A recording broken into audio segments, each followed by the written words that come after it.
وَأَنفِقُوا خَيْرًا لِأَنفُسِكُمْ، اور خرچ کرو، یہ تمہارے لیے بہتر ہے۔ اپنی بہتری کے لیے، اپنی بھلائی کے لیے خرچ کرو۔ راہ خدا میں خرچ کرنے سے مال گھٹتا نہیں۔ میرے اور آپ کے آقا و مولا نے ایک مقام پہ قسم فرما کے 3 چیزیں بیان فرمائی۔ اس میں سے ایک چیز حضور نے یہ ارشاد فرمائی کہ جو شخص معاف کر دیتا ہے، میں اللہ کی قسم اٹھاتا ہوں کہ اس کی عزت کم نہیں ہوگی۔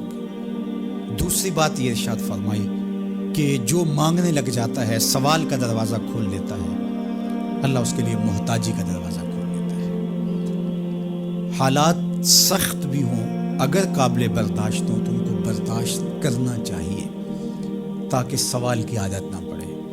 انسان مخمصے کی حالت میں ہو، مجبور ہو جائے تو وہ ایک الگ بات ہے، مخمصے کی حالت میں سوال جائز ہو جاتا ہے۔ لیکن اگر حالت مخمصے کی نہ ہو تو پھر سوال نہیں کرنا۔ تھوڑی سی مشکل آئی اور اناج بٹتے ہوئے دیکھا تو خود بھی سوالی بن کے جا کے کھڑے ہو گئے، جبکہ ہمارے گھر کے اندر اتنا کچھ موجود تھا کہ ہم گزر کر سکتے تھے، لیکن مفت کا مال ہے لہٰذا کوئی حرج نہیں ہے، تو پھر آہستہ آہستہ انسان اس کا عادی بن جاتا ہے۔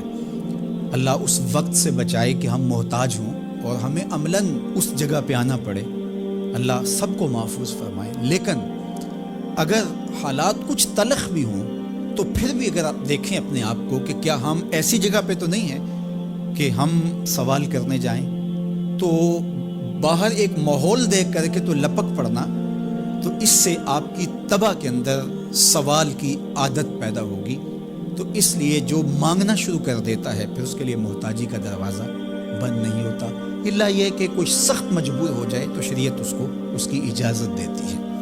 تیسری بات میرے اور آپ کے آقا و مولا نے جو قسم کر کے کہی، ما نقص مال عبد من صدقہ، کہ صدقے سے بندے کا مال کم نہیں ہوتا۔ آپ کا اکاؤنٹنٹ کہتا ہے کہ اگر اتنے پیسے اتنوں سے نکال دیے گئے تو باقی اتنے بچیں گے، کیلکولیٹر کا حساب بھی یہی ہے۔ لیکن میرے محبوب فرماتے ہیں کہ میں ضمانت دیتا ہوں کہ صدقے سے مال کم نہیں ہوتا، تو اس لیے تم راہ خدا میں خرچ کرو گے تو میرا رب کہہ رہا ہے خیر لانفسکم، یہ تمہارے لیے بہتر ہے۔ تمہیں لگتا ہے کہ اتنے کم ہو جائیں گے، لیکن ایسا نہیں ہے۔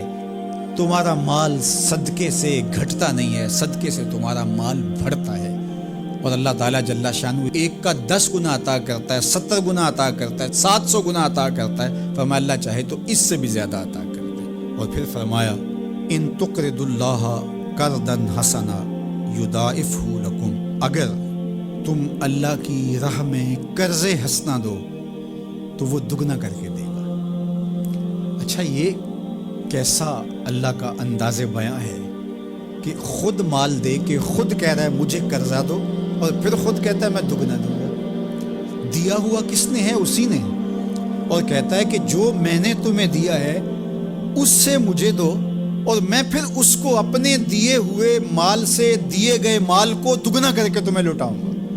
اللہ اکبر۔ اور پھر فرمایا وَيَغْفِرْ لَكُمْ، اور تمہیں بخش بھی دوں گا۔ واللہ شکور حلیم، وہ شکر گزار بھی ہے اور حلم والا بھی ہے۔